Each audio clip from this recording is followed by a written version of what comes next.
I guess we can just start. That's fine. Okay. I just wanted to get the ball rolling. Yeah, no. Okay. So welcome back to the podcast. I'm Alexis and this is Roz. Can you introduce yourself? Yes, sure. I'm Rozalyn Lucero Corona. I am the founder of the Chingona Community. I am a mother of 4. I am a very, very proud woman, a woman of power. I am a Loyola Marymount graduate. And I am, by day, I'm sales, and by night, my passion is helping forward the women movement. So what is your background? And let's start into your background of your ethnicity, your upbringing, childhood dreams, goals. What were you? Yeah, just fill me in on all that. Yeah, it's kind of funny because I identify with being like Mexican American. My parents grew up, one in South Central, one in the city of Maywood, so in LA. Uh-huh. And then they migrated into the Downey area. And one thing that my dad actually set forth to do was to move us as far from the freeway as he could. So we grew up in La Mirada. Okay. And it's funny because growing up, I always was so embarrassed by that. All my friends lived in Whittier or Pico. I'm like, oh my God, we live in La Mirada. I'm and forgive for saying this, but this is as a child, right? This is the depiction or the vision you see as a child. I'm like, okay, well, we're whitewashed Mexican. Yeah. We live in La Mirada. We live in a predominantly upper middle class kind of area. Yeah. We did not go to La Mirada High School, which my daughter just graduated from La Mirada, which I'm very proud of. What high school did you go to? I went to St. Paul High School in the city of Santa Fe Springs. Okay. Yeah.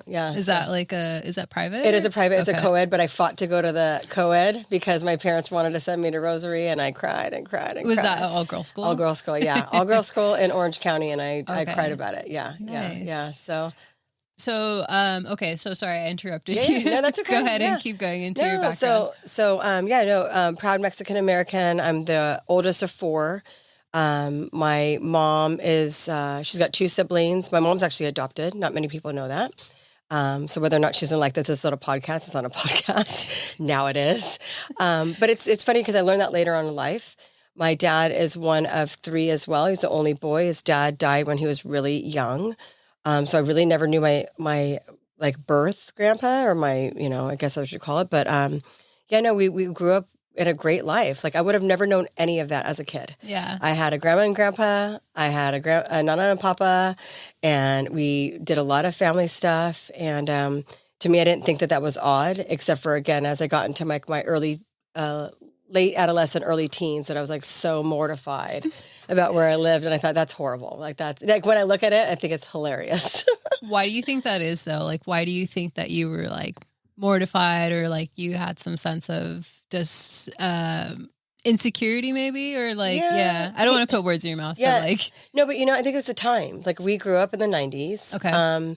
We were in a predominantly Hispanic, Latin area, culture, if you will, Nike Cortez and wanting to fit in, our dark lined lipstick, our cha-cha hair still, we still got some of that from the 80s, that trickled down. Yeah. So I think that for me coming into, wanting to be cool, but not realizing we were already cool anyways. I was born cool, but again, I think it was just more of, we were a little bit to the side, but not. And then when we got into the environment of where I grew up in, as far as high school, I feel I wanted to fit in, not realizing I already did. I don't know. I think it's the stupidest thing because when I look at, my best friend and my friends, we were all kind of from the same area and we're the same culture, but I don't know why as a kid, I just thought a little bit different, Yeah. I feel it's always cooler to, when you're a kid to just make it seem like you grew up from a bad area. I was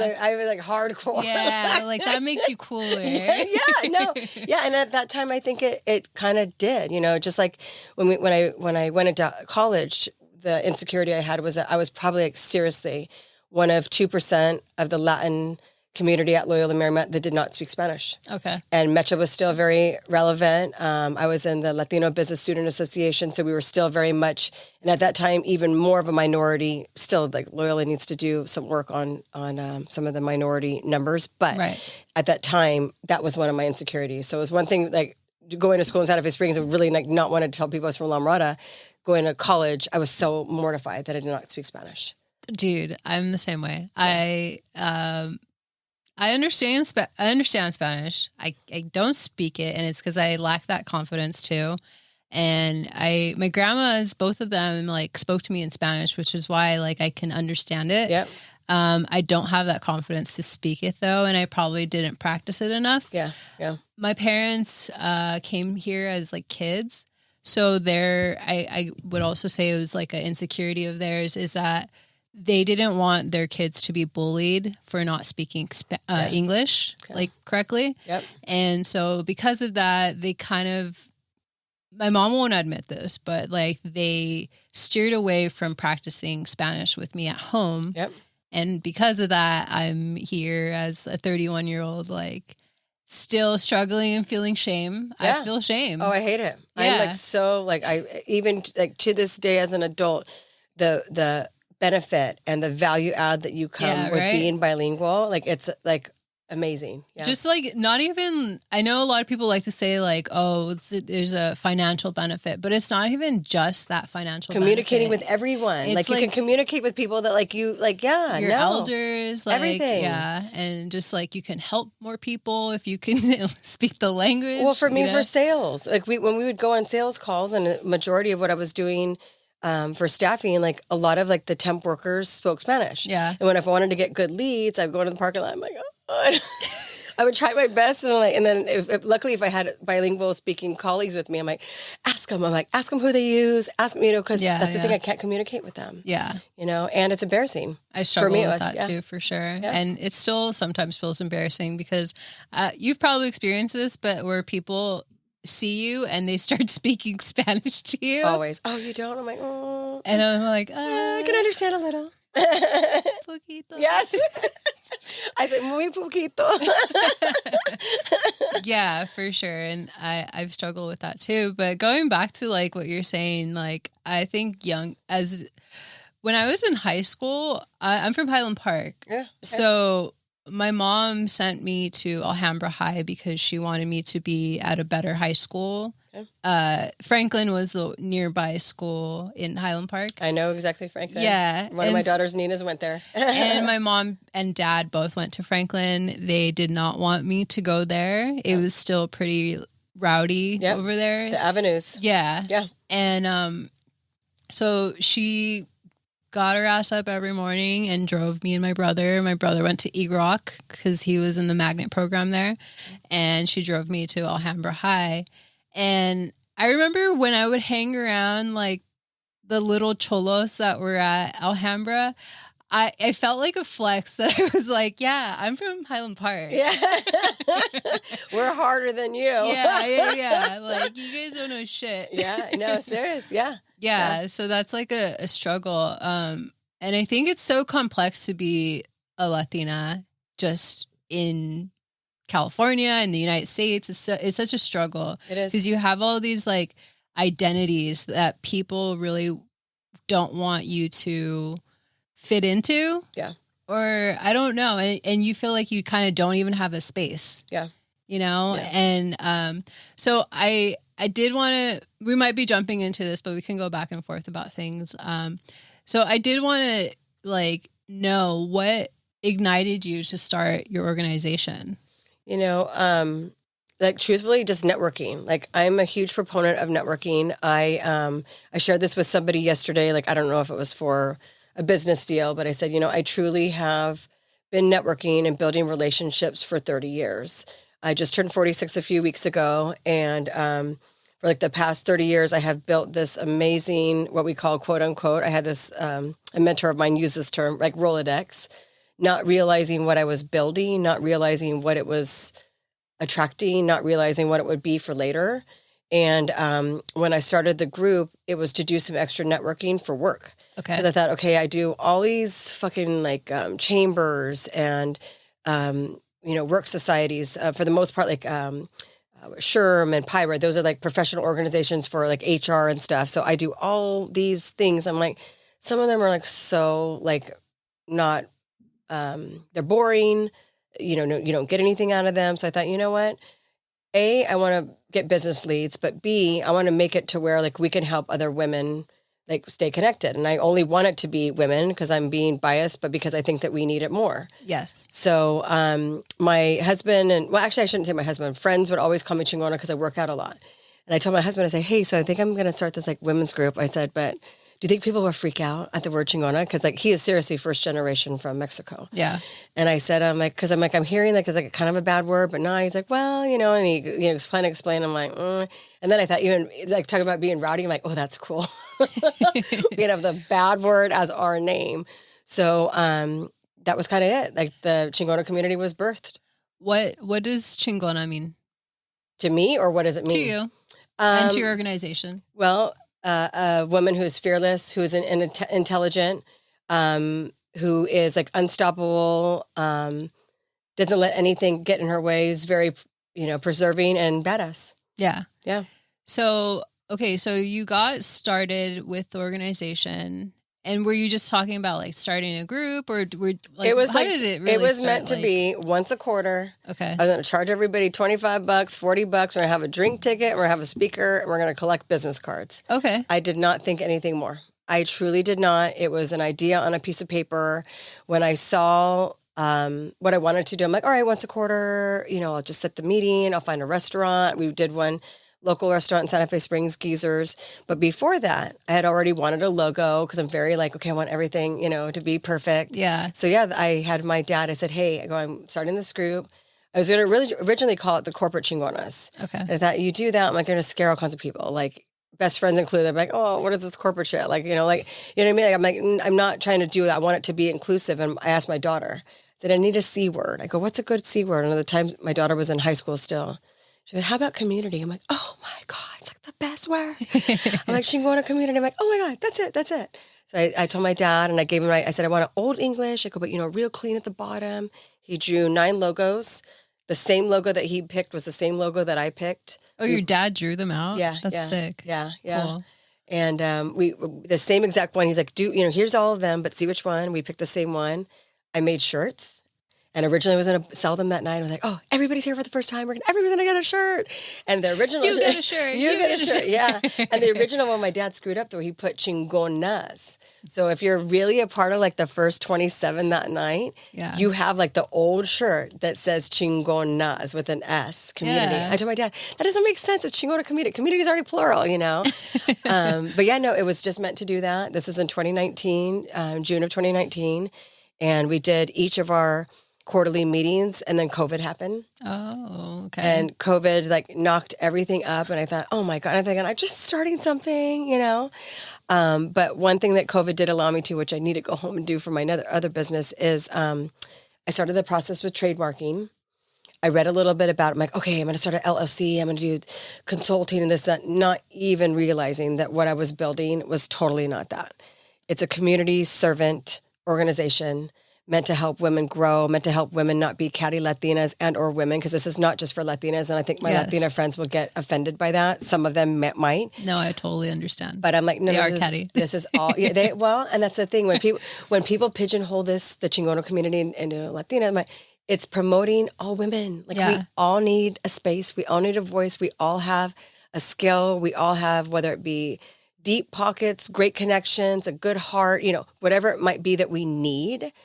We can't just do it with one culture. Like we're all the same, same but different, Yeah, for sure. So, but yeah, no, it was birthed as more of like a business and transformed after COVID. Truly, I was starting to see like we're doing food drives, we're doing book drives, we're doing inspiring talks, we're doing promoting people's that when I started really watching it like blow up, I had a couple of mentors say, but you got to get pillars. I'm like, what do you mean? Like, you're kind of like, octopus.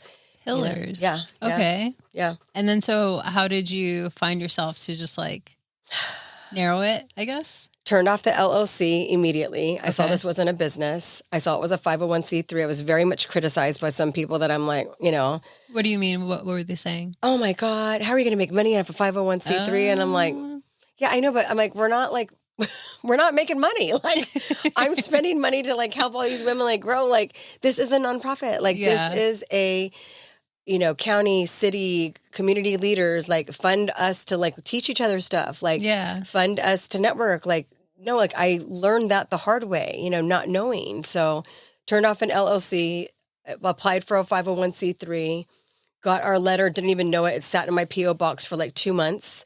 Did everything on LegalZoom, learned it by asking people questions, but still like you have to like do it and try, do it and fail and try, right? Yeah. Yeah. And it wasn't until 2022 that actually 2021, it was post-COVID. I sat one day to look, I'm like, you know what? Because somebody had said these pillars, well, what are you really about? I'm like, I don't know. So I got on my phone, was getting my nails done, went January to December. I did 56 events, only 2 I did not attend, and they all varied from workshops to going to somebody's veterans event to going to a golf tournament to going to a school. Like you name it, we did it. And then I just broke up the pillars: leadership, development, and business, community, like the stuff that we would do to like give back to the community. And then I did wellness. I'm a big wellness. Not only do I like to work out, but brain is big to me about being self-healthy. Mental health. Mental health is huge, right? So I broke those 56 events down and I put them in the buckets. I'm like, all right, this is the pillars and here's what we're going to do. So it was just living the experience to have to break it down that way. Nobody told me what to do, but I already knew what to do. It was weird. Okay. Yeah. What did you want to do when you were a kid?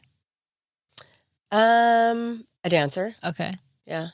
Oh, I've still like have these, like, if I die tomorrow, I hope God puts me in a choreographer or I wanted to be a roadie. Okay. I wanted to be like a backup dancer. Did you ever have like any insight that you wanted to pursue like a nonprofit organization helping women? Nobody in a million years. I say this. I'm like, if somebody would ask me 10 years ago, like, do you think of it? I'm like, no. Like, then I would say, like, what's a nonprofit? In my staffing career, a nonprofit to me, when I did my pricing, like, oh, the nonprofits don't have any money. I never knew why. I'm like, I have to give them a cheap rate because like they're cheap. And I'm like, it's a nonprofit, but never really understanding what it meant, the setup, the reason, the purpose, right? Yeah. I just knew these as different businesses: commercial, retail, nonprofit, food. Like I just knew there was a different kind of line of business. And now in hindsight, oh my God, I worked with nonprofits forever. You name the nonprofit, I've worked with them. Yeah. The AIDS Foundation, Para los Niños, like even LACMA is considered a nonprofit, right? Mm-hmm. But if you don't know that, like you don't know that. But I've worked with the nonprofits for probably 20 years, which is crazy. Yeah. Yeah. Yeah. So maybe that like helped you navigate a little better? Maybe, but not though. No? Like I still don't think, I created my own trouble in my 20s. I've got 4 babies' dads, and I'm not ashamed of that. I think I suffered from confidence issues, not realizing it until like later in life, which is weird. Like you had low self-esteem? Yeah. Oh, okay. Yeah. Probably just like, I've got this guy to like me. Like, he has to like me. Like, but very much don't know I don't know where the fuck that came from. I really don't. Like when I look at it, again, I don't know where that had come from. But like the low self-esteem? Yeah. Because I don't think anybody would ever think I have had confidence issues. Yeah. But you look very like confident and you sound very sure of what you're talking about. So your energy just gives off confidence. Yeah. So I don't know how you did that. I don't either. Because I need to learn. I don't, yeah. No. I'm still working on it. Here. Just kidding. Thank you. And I'm just like, maybe I should show up to your events and stuff. Oh, yeah. And I just learned about you guys' organization. So I'm like really excited. Sadly, my days off are Thursday and Friday. And I know your big event just happened, right? Yeah. Let's talk about that. Yeah. We celebrated our 3rd annual Chingona Community Awards and Scholarship Program. Within the awards, post-COVID, my gift to the girls, I'll never forget, we were at Maggie's Pub. It was like still like incognito. You still had to wear masks. And I got a little bit nervous because the guy let us have the meeting. But I'm like, I told, I was doing HR stuff. I'm like, everybody has to sign a waiver. I'm like, because if anybody gets COVID, like, I'm not still done yet. Like, we don't have, because we didn't have letters yet. Like, I was waiting for the letter. We were in the process. Yeah. And so anyways, fast forward to that meeting.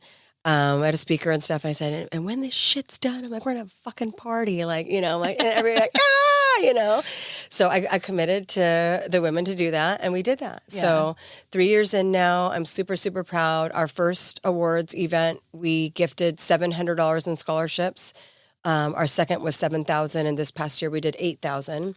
We had a goal of 10, but I also have like, there's requirements to get the scholarship. I want to make sure these women come back to serve. Yeah. Because I think that's a big lack and a gap that we have with this generation's not willing to go back unless like they have to, you know, or they paid for it. Right. You know, totally. So, but no, it was huge. We honored 5 women, from utilities to, schools to, get council, real estate.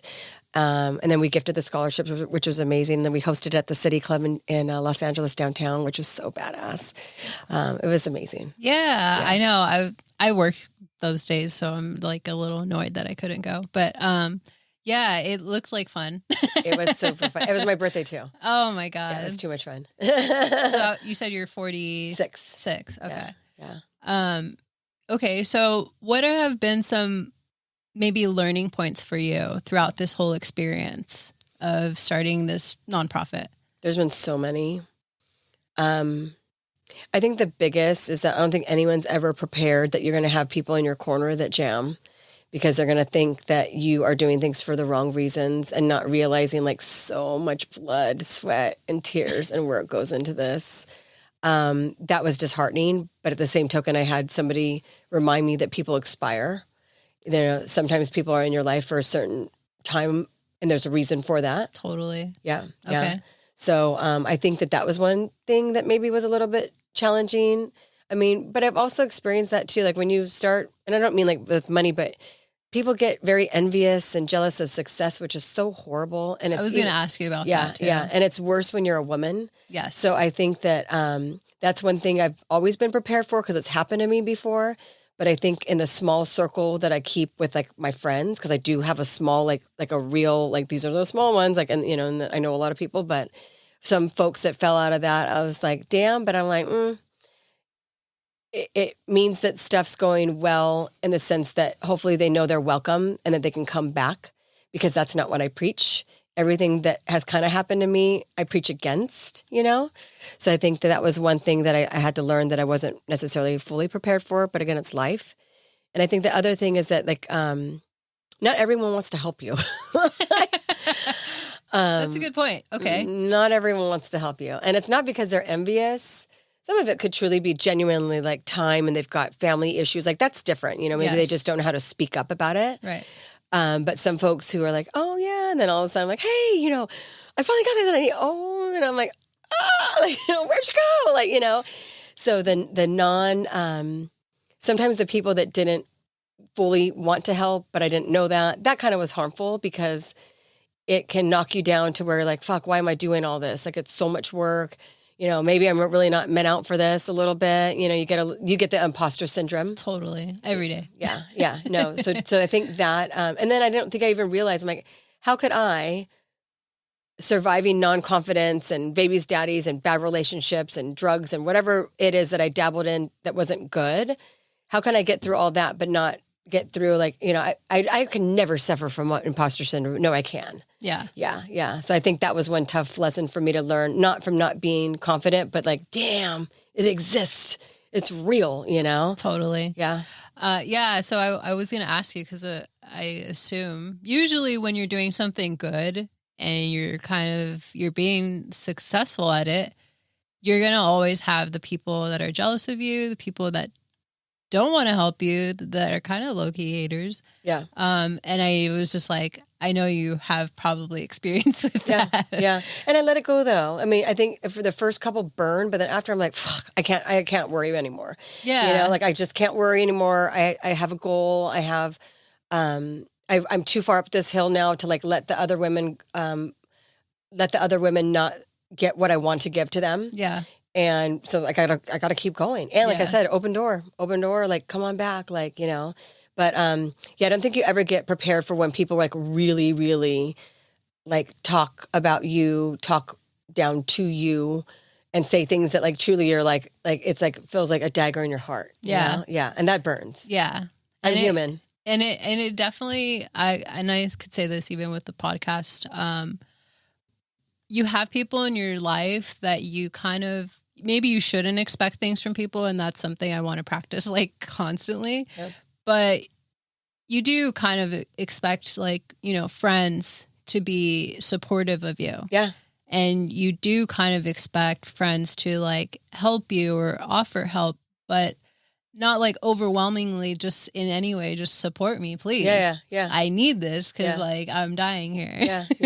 And I think the other thing is that people just don't realize, like, seriously, the cost, the time, the energy, maybe some of my wording early on could have been like, oh my God. Cause I mean, truly, I think my investment in this, journey of mine, I mean, we're talking close to like 100 G's, which, when you do that over math over time, like, it's not meant to like gloat or to be like, somebody owes me. It's just to make somebody understand, like, the investment is what it will take for something to grow. Right. And nobody gave that. And that was a hard thing, meaning like everyone's like, well, you can get money here. I'm like, but I don't have my letter yet. Like, you learn all those things along the way. So maybe like wording I could have used different, but not really, because that is part of the journey. I never stopped. And it wasn't because I'm like, oh my God, this is sucking so much time and money. Like, no, I'm like, okay, but we need this. We got to figure it out. Like, how do we, like, it's like Tetris. How do you like move it around so we can like keep making it move? You know? Like maneuver the whole situation. Totally. Yeah. How have you learned to manage the people in your organization? Like, did you already have management experience? Yeah. Okay. Yeah, I've already managed. So that came naturally for you. Yeah. And that's the thing. I that your heavy hitters, the ones that what their thresholds are, what they're good at. Like, if you're a really good leader, you pick all different ones. Because you got to have, somebody does good at that, somebody does good at that. So that wasn't that challenging. You have like that awareness of people. Yeah. Okay. Yeah. So you read people well, I'm assuming? Yeah, for the most part. Yeah. Okay. Yeah. So every so often, like a curveball will come, but like, no. Yeah. Were you hesitant at first to include friends and family in your organization? No, because I was scared that somebody was going to like jack me. Oh, okay. Yeah. I'm like, someone's going to like, want us to really, really fall. Like, I need somebody to, hey, just in case, like, So, no, not at all. And if anything, I was very selective when I started, like, the board. I was selective with who I called based on skill set, trust, loyalty, ability, even time. I was very, like, right now, I'm not regretting what I did with the board and the process, but the only thing that I wish I would have done a little bit better is not to undersell, but like, I didn't know how much time this was going to take. So when I first had, asked and did some presenting, I did the bare, I'm like, it's only this, and it wasn't because I was lying. I'm like, I'll just do everything else. Yeah. But like, that's like the worst, that's the worst way to go in. I'm like, no. I'm like, okay, be realistic. Might be 3, but just put 5, round it up to 5. So just in case. And it's not, so that's the only thing, not picking the talents or the skills, but I really wish that I would have thought more about, you can't do it all. Yeah. And it was never a power trip. It was just like, I don't want to bother anybody. Like, just fucking do it. Like, don't, you know what I mean? Like, I don't want to like, oh no, it's okay. Just do those ones. I'll do these 5. You just do 2, Yeah. So that's the only thing that I kind of regret, but it's just, you don't know that until you get into it. Have you ever struggled with asking people for help? No. You've always been If anything, I think people think I don't ask for help. I'm like, I ask for it and then like, it just doesn't come. And or somebody will be like, oh yeah, I can. And they're like, oh, but I can't anymore. I'm like, oh. And I don't get mad anymore. I just always be ready for it. If you might just have to do it all. Like, who cares? Yeah. So I'll ask anybody for help. I'll ask anybody for money. I'll ask anybody for support. Like, I will be that voice for everybody. Like, what do y'all need? I'm like, I'll ask for it all. Yeah. So no. I just think it's maybe lack of commitment sometimes. Maybe people are like, oh yeah, I can, but they can't. Like, I don't know. I don't know what it is, but no, I don't have a problem asking for help. Nice. Yeah. Okay. I also wanted to ask you about burnout because have you ever experienced it? That's within the organization or like outside of it too. Just like, yeah. That's a tough one. I've been called everything from the Energizer Bunny to Speedy Gonzalez to, like, oh my God, we didn't know we could channel, but I think that's passion. Okay. So I don't necessarily know that I've suffered burnout from the Chingona community because like I love it so much.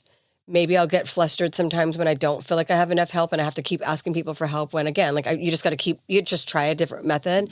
I think I suffer burnout more when I do things that I don't like. Okay. Yeah. So if there's something that like maybe my heart's not full-fledged in it, but I really got to do that and I have to do it because I have to do it. And then, I think it's more of things that maybe are not forced, but like, I mean, I wish I could do this for my full-time job. So sometimes maybe my job I can suffer burnout because it's not something that I'm dying to do. It's not mine. What do you do for your full-time job again? Oh, I just got a new job. I'm selling food. I work for a produce company. Okay. 20 years I was doing staffing, just got dumped from my job, inflation, highest paid, huge performer, new owners. Like it was just like the standard, like what could happen to you midlife career. But yeah, today I'm selling produce. I'm a sales rep by trade, but I think my burnout will come more from doing something that I'm not fully like wanting to do. Did you always want to do, I mean, like, you gravitated towards sales? Like that's something that came my naturally? Myers-Briggs test told me that shit.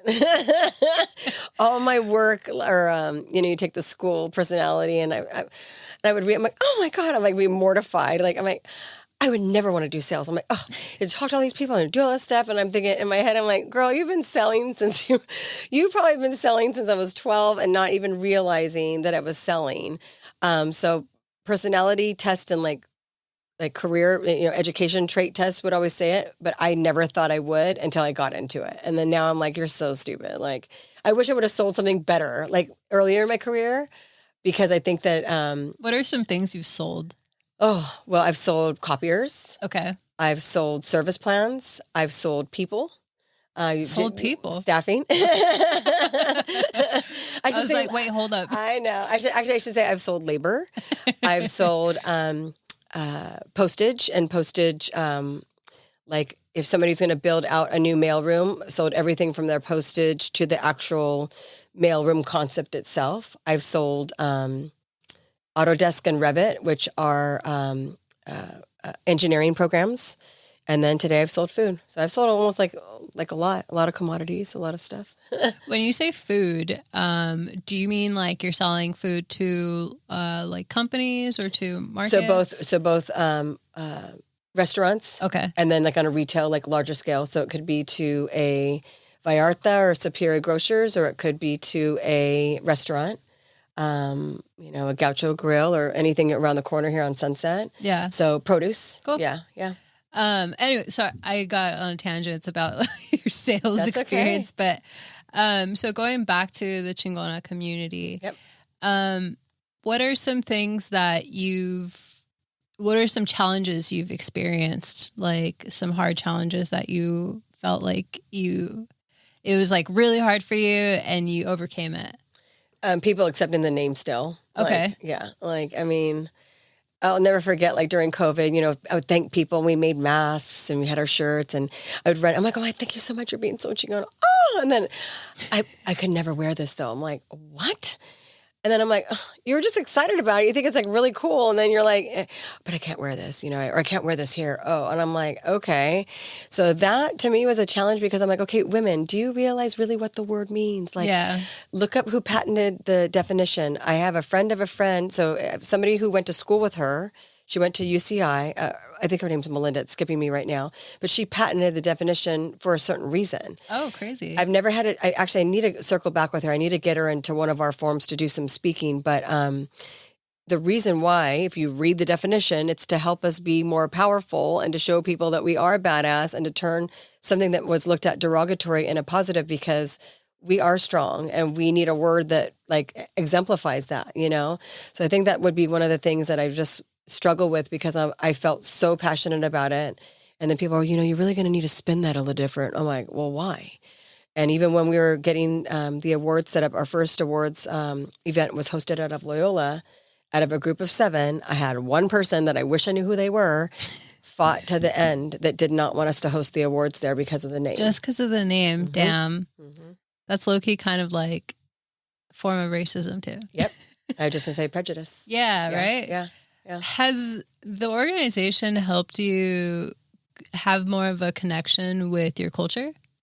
Yes and no, because I'm still, again, I'll get like chastised. Someone's going to throw something at me after this. I still feel like I've been you used the word bullied earlier, kind of. I feel like I've been a little bit bullied and again, had been catty situations with our own culture that I'm like, So yes and no, because I think I've kind of trying to break that, but then help our culture, meaning break that stigma that we just have to only be Latinas. Like, no, again, everybody has all, just like being a leader, you have all these different traits for different people. So to me, it's important to make sure that stays evident. And to me, that's a little bit reverse of, do you think it brought me into my culture a little bit? I think what organization has brought to me is just being a stronger woman in like all aspects of my being. Stronger at the gym, stronger mentally, stronger to want to help people. I don't mind that people call me all day. Like, do you know somebody? You know, I've got clothes that got to donate. I'm looking for an admin. Do you know you can host this? You know, I don't mind that, because I think that that's the powerful thing about being a Chingona, is that culture or not, I'm able to help all these women do all kinds of stuff. I love it. Like, I love it. Yeah, I was just going to say, because like the font that you have too, it's very, it's like Cholo-esque. Yeah. And I feel like that ties in, and then the name Chingona, it's very like Chicano. Yeah. Yeah. So it like ties into the culture. Yeah. But that's probably like my old school, like dying to be a Chola, you know, dying to wear, me and my sister had our matching white or Cortez, and we were rolling to St. Paul. Like, you know, my high school boyfriend drove a Regal, and that was the coolest thing ever. Like, no, I still think that maybe in some sort of way it ties to it, because I am very much proud. Yeah. You know, I'm proud. I am a proud minority. I'm a proud Mexican-American woman. I'm a very proud minority. I'm all about figuring out how we can get just as much as everyone else. Yeah, for sure. Yeah. And I agree. I've come across like in family, in friends' family or friends, just the toxicity of the, like, I feel like our culture has a lot of haters in it, and like a lot of it does come from women. I mean, not that like men are like not a part of it, but like a lot of the women feel like, I don't know, just like so competitive against each other. And we shouldn't. I'm so against it. I'm like, why can't we just all help each other? Like, right? We're all suffering. We're all being underpaid. Like, come on, we're all everybody get lock your arms. Let's go. Like, get the big picture of it. Like, let's, like in my head, I want to be like all kumbaya, but like then somebody crosses me and I'm just like, fuck you. I don't even want to help you. Yeah. Well, that's the thing. I have been told many times, and I'm very proud of this, that people feel welcome when they come. I didn't know it was going to be like this. And when I get different cultures, like, does it matter if I'm Asian? I'm like, no, Winnie, come. I'm like, and I have to at least do that, because then again, it just helps break the barrier down.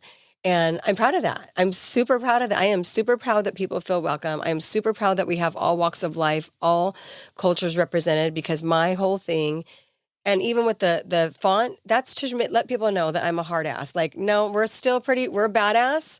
My font's going to show it. I love the old English. I am gangster to the core. Like, you know, I think that that's something that I'm proud of, but that is me. Yeah. That is me. Yeah. For sure. Do you have the organization, like, do you plan to expand it, like, outside of LA? Or you must have, like, read my emails today. Okay. Yeah, I was. We had we do a corporate, I built a lot more teams this year for 2024. We have an internship team. Not always, for 2 years, I've had what's called the Chingona Community Corps. It's kind of like a street team. Because when I saw how many events, talk about like the thought of burnout, I'm like, how did you do 56 events and there was only 52 weeks in the year, you know? Yeah. And that's like multiple in a week, on the weekends. So the corps is like, again, feet on the street. I appointed sergeants this year, which is super fun. So the corps, interns, we've got a youth ambassador group, which I'm really trying to strengthen, because this youth in this generation is very different. It was supposed to be all my scholarship winners, and I have like returning. The new ones, I can't wait to see what they do, but I have like one. So that's the ambassador program. So I'm going to help kind of like mold that later. And then I've got a corporate advisory group. And it's funny that you ask about the expansion, because last night we had our corporate advisory group, which includes right now hopefully it'll be up to 5 corporate advisors. We do a quarterly meeting, virtual. We're talking like high up people. I love my group. And one of the ideas and things that we were trying to roll out, I let them know. I said, well, you know, I'm looking at building chapters. And I said, not only have people suggested it, but you only have one life, so I ain't waiting. You know, everyone's like, well, maybe wait. I'm like, I am not waiting. We've befriended some amazing people in Kansas City. So I've already built a expansion program that would be chapters. My goal being piloting one at the end of this quarter in Kansas, if I'm lucky, which I think I will be. Okay. And then we'll launch it for 2025. Goal being 3 total in 2025, even if they're not vetted and set up, but at least getting that process started. And then for 2026, hopefully having a total of 8. Oh, damn. So I have a hefty goal. Yeah. Yeah. So what does that look like when you build a chapter out of state, and like, are you still present? So that's the thing. The our corporate advisory board, along with some legal support, especially folks that have done nonprofits and set up chapters, will be my next like learning venture, like my sounding boards. But for right now, it's just starting small, like identifying who the audience would be to even be that team. So picking the players, and then going through all the steps that will be legal, state, what they would be required to do, how we incorporate it in bylaws, and or keep it a little bit separate.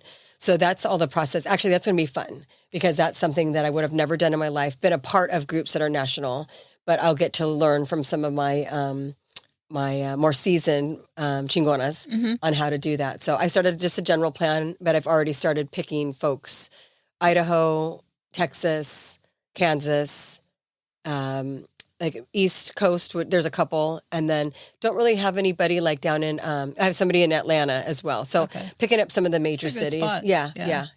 I want to see how like that plays out. Me too. I can't wait. Because the word will become bigger and bigger. And yeah, I'm excited for you. Me too. And even it was funny because I don't know if people fully not only thought we would be where we are, but you know, I've said it before and I'll say it again. Like I'm not done yet. Like I am like way, way far up that hill to like stop now and to not continue what this can become. And I'm thrilled to see one day when I can say that I was the founder of that. I'm like, oh my gosh, you know what I mean? Like that, it's just like a tattoo, like knowing that it's gonna hurt as fuck. And like at the very beginning, I'm like, but I can't wait till later. And like 6 hours later, it's gonna be so cool. Like it's kind of like that kind of feeling, you know?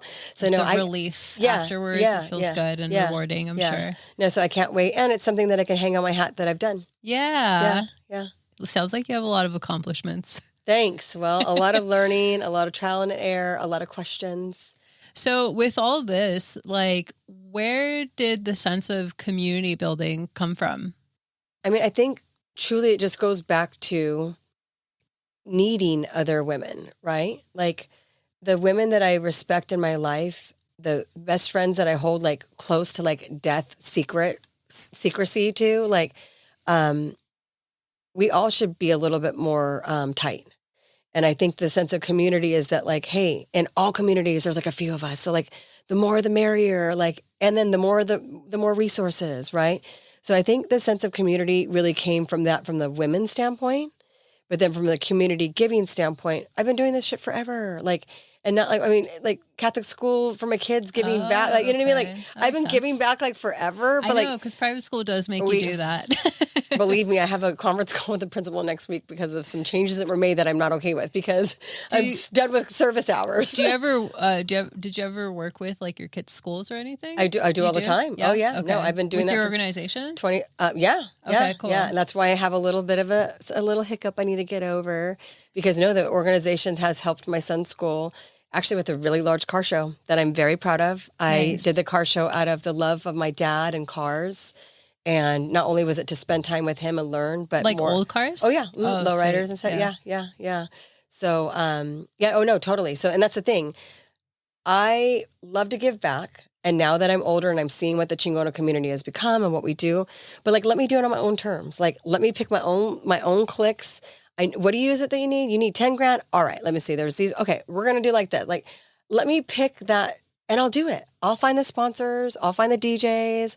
I'll find the opportunity drawings and raffle items and the people to help. And guess what? Because we have a lot of fucking fun doing it. Yeah. Like it's fun. When you roll with us, it's so fun. Yeah. Wine tasting. I'm going to do this golf thing that I just talked to somebody about today. But to me, like that's a fun way to give back. Like why not make it fun? You know? Yeah. Yeah. And so that's where your sense of community kind of stemmed from, is just like feeling that you needed a community. Yeah, because it's like a tribe. We all like, all right, girls. I'm like, who can do this? Or I love now that I've always gotten invited to things. from awards to conferences but I love like now that people ask, like, hey, can the Chingona community come? I'm like, yeah, how many tickets can you give us? And we're all going to fill it up. Like, yeah. And 80% of the women that like the core women that we've supported from 2019 to today, they would have never went. Yeah. And that was my big deal about the awards. I'm like, I want a space one time a year that these women can get in their gowns, get dolled up and be like, we are going to this ball. Like, no, like, because they don't get, cool. Some people don't get that. Like, they're not as fortunate as me. I've been doing this shit since working at Xerox back in 2002, like going to all these, or their ERG, the employee resource groups, you know, the different diverse groups, which they're diverse, but not because they still stay separate. Like, but I mean, my point is that that's the sense of community, like bring everyone together. Like nobody be afraid. You all come, like come and see, you know? And I know you mentioned it's for everyone, but I think with our culture, like being a Latina, a lot of us, including myself, have a hard time asking for help or a hard time looking for people to include us. Yeah. And like I mentioned earlier, like being just Latino in general, like you have a hard time finding a space for you, especially when, you know, for example, like you're on the census, like you're white.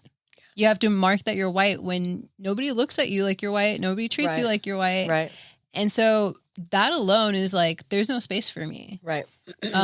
Even when you're light-skinned Latino, like people don't want to say you're a person of color. Right. And it's like, where do I fit in on this like spectrum of different types of ethnicities and races? And I think with Latinas, especially like women, as it is women, we already feel like we're like a second-class citizen, you know? Yeah. Well, I mean, in Instagram and society makes us feel that way, that we have to compete, you know? Who looks better, who's thinner, who's prettier, has longer hair, who's got a better purse. I mean, like, who gives a shit? Like, and it's like our world is set up for men to succeed, you know, and like that even shows in our health system. You know, doctors know more about a man's body than a woman's body.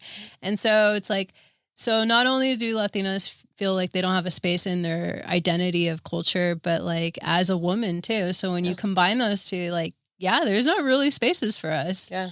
And I don't feel like I had any spaces growing up. And I wish there was an organization like yours, because I was looking for things like that. Yeah. I used to organize events because I wanted to create a space for people. And then it stopped because of like the pandemic and stuff, but like, and I got kind of busy, but I was looking for organizations and I wanted to help women too. Like, it's just something that I knew that I was missing and I wanted that I couldn't find. Yeah. Yeah. And well, that's the thing. I'm an open door, like everyone come. Like, I mean, when we first started and when I started seeing what it was evolving into, I'm like, oh my God, this is great. I'm like, so-and-so, I'm like, I did this. I'm like, so like, you know, and I love the, there's not like only one, but there's a couple. I love the small group of women that I remember the day when you said, like, I think I'm going to do this. And this is why I love it so much, because you did it. I'm like, oh, cool. Thanks. Because like, again, it's encouraging, right? Yeah. I love when I get, whether it be a text or the meme, like, but I love when I get other women that come back and encourage me, because it reminds me that what I'm doing is impactful. And that it's doing exactly what you said. It's breaking down the barrier to show that we can be still a community, and that we lack community. So let's try to do it. Like, let's, you know what I mean? And oh, by the way, like, we're going to do it in my space, because I won't have it any other way.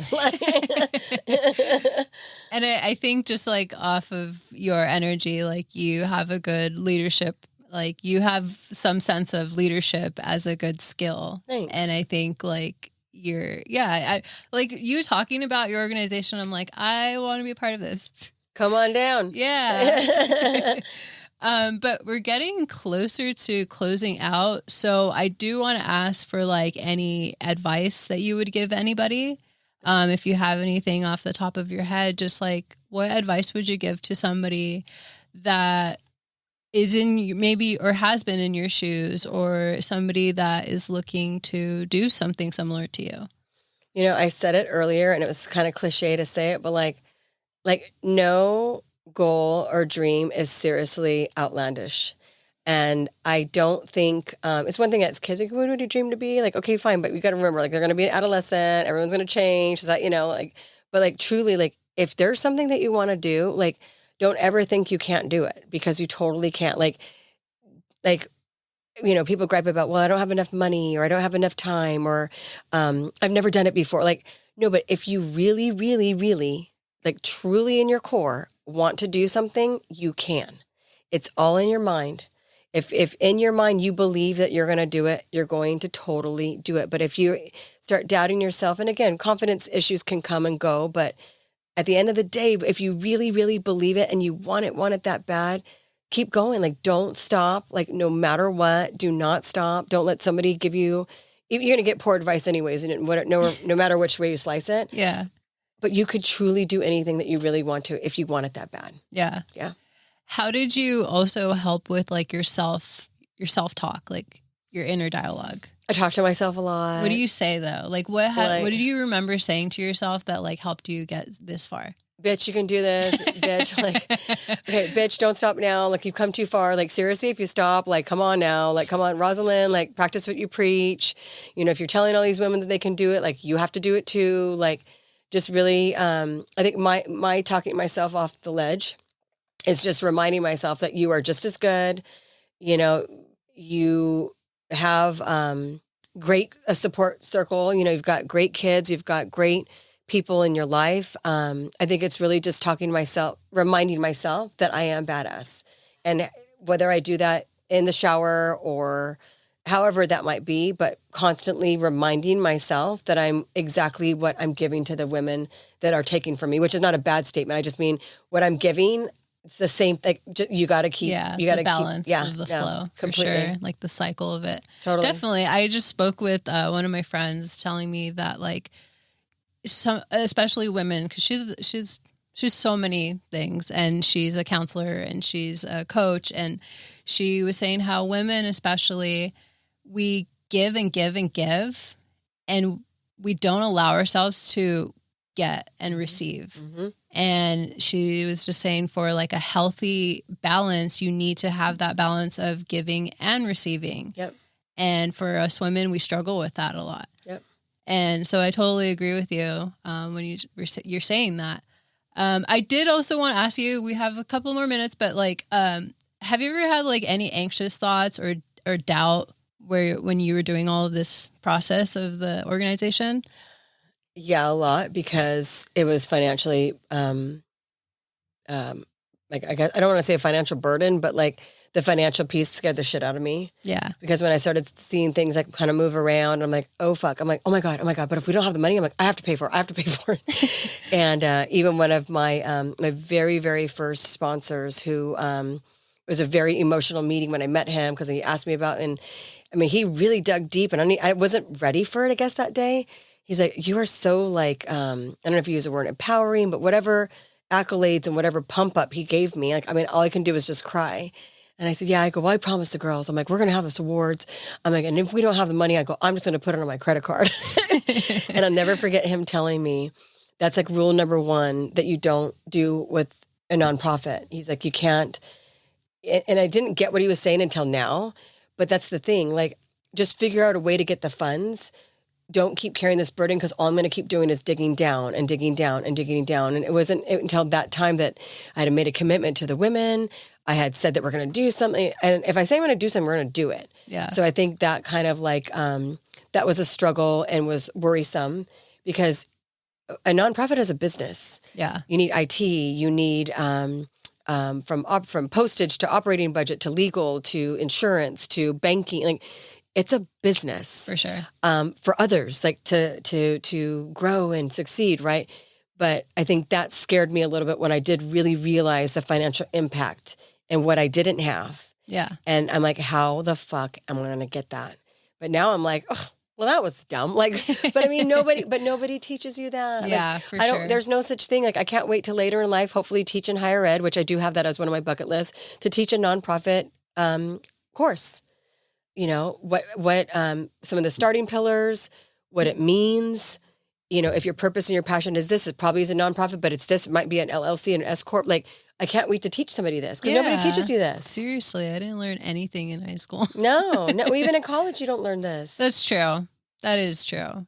I mean, maybe certain programs will have certificates, stuff on this, but if there's somebody that's really a born leader and a born servant, and really in their heart of hearts has a purpose or a passion, whether it be women or animals or food or global war, whatever it might be, there really isn't a little trade that says, oh, this is a nonprofit. Yeah. Now I think it's getting a little bit more out there because of the community activists and like the real authentic people, like some of the peers that I have that have great organizations. I think that it's in existence, but you still like nobody, like, again, I didn't grow up saying, I can't wait to have a nonprofit. Like, you know what I mean? Like I can't wait to inspire women one day. Like I didn't know. Yeah. Yeah. Okay. So we'll close out here. Where can we find you? What events do you have coming up? What's going on? A huge one, actually. Next Saturday is our 3rd annual Chingona Community Youth Day. I'm super, super proud of it. We'll be hosting that on July 20th from 10 a.m. to 2 p.m. in the city of Whittier, Uptown Whittier on Greenleaf. That information would be up on our Instagram and Facebook. Also, follow us on Instagram and Facebook, Chingona Community. And then our website is www.chingonacommunity.com. And then I would say that the next big event for people to watch out for, which I can't wait to see how massive this gets, our community serving event for the holidays, as we do a canned food drive. So dates, not necessarily like in stone, but it's usually like right before Thanksgiving. But that would be another really large event. And then obviously we have stuff trickled in. But Youth Day next Saturday. And again, just the follow on Instagram or Facebook. Yay. Thank you for doing this. And thank you for being here. Hey, stay Chingona.